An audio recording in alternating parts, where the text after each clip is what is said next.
been so nice to me already. Well,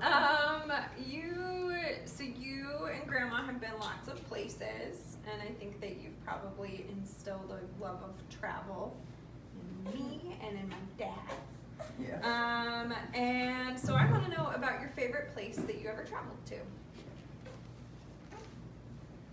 This'll be good. Well, gosh, I don't know. We have done quite a little travel. Uh-huh.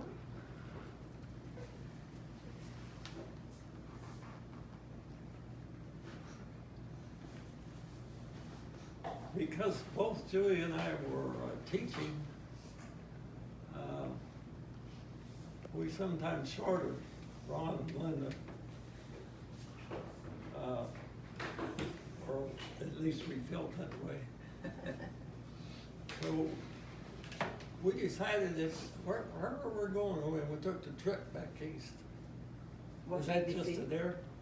That's just to see where your parents were from and all that? I think it was mostly Washington DC and wanted the kids to know more about Washington DC. Yeah, we stayed at your friend's house out in Arlington, the Wards, I think. That's Ralph right. and Maisie Ward, Uh-huh. does that name ring a bell? Yes. And then from Washington, we went to New York, Yeah. and then we went up to Boston on that same trip. How we old get, were they?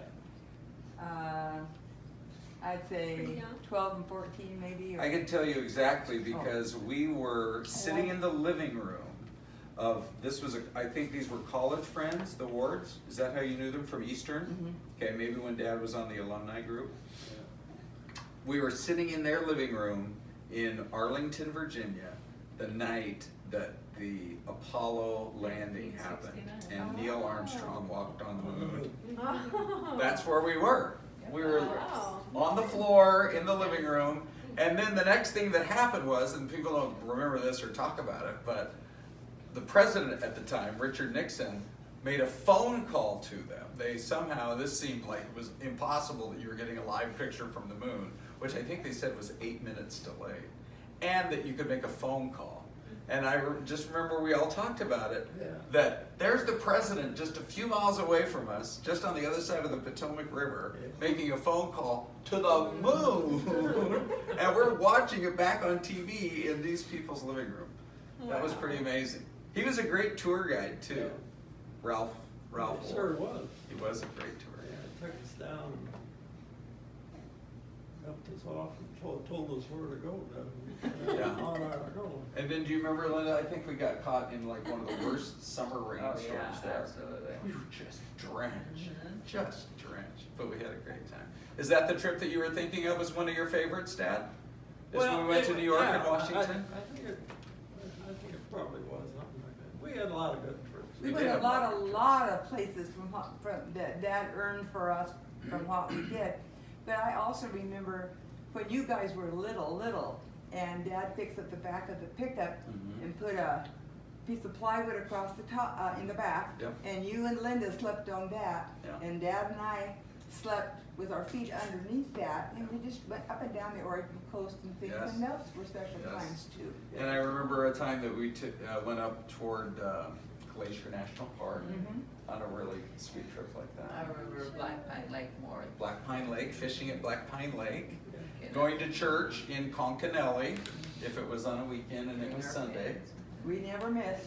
Yeah, but I mean, think about how frugal Mom and Dad had to be back then.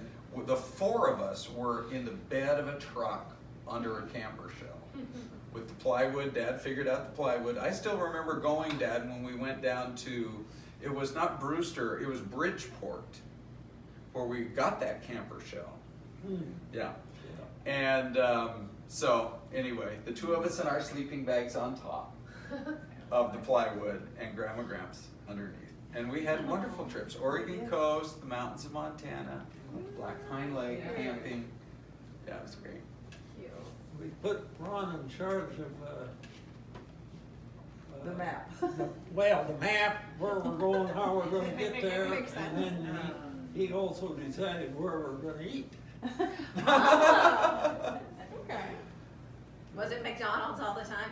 You know, the funny thing is, back in those days, we were looking just for like drive-ins. Back in the 60s, there weren't McDonald's everywhere. It was So like, you just try to find a place that had good milkshakes. A&W and Yeah, there were Dairy A&Ws. Queen. Now that's a good story too, is if Linda and I were well behaved, I don't know if you guys even know this, during church on Sunday, our treat was, afterwards, we would go to the A&W for root beer floats. Oh. And that's back when you know, would pull up to, almost like Sonic today, where you would order at the little squawk box, and then you'd roll your window down. They put the tray out, and the four of us would sit there Did after you ever church have to miss? thinking, hey, we were obviously pretty good today, we're getting treats. So when was it that we were at the Daisy May?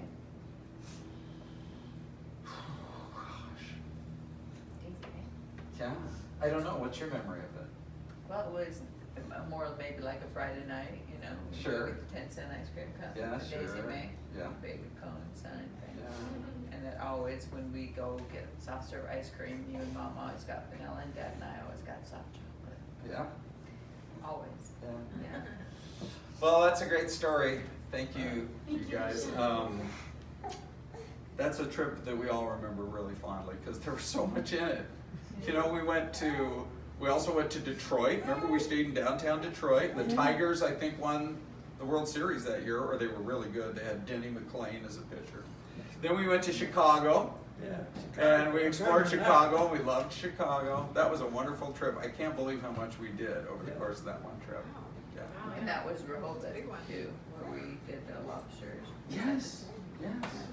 Boy, that must have been 3 weeks, 2 or 3 weeks. Okay, who's next for the question?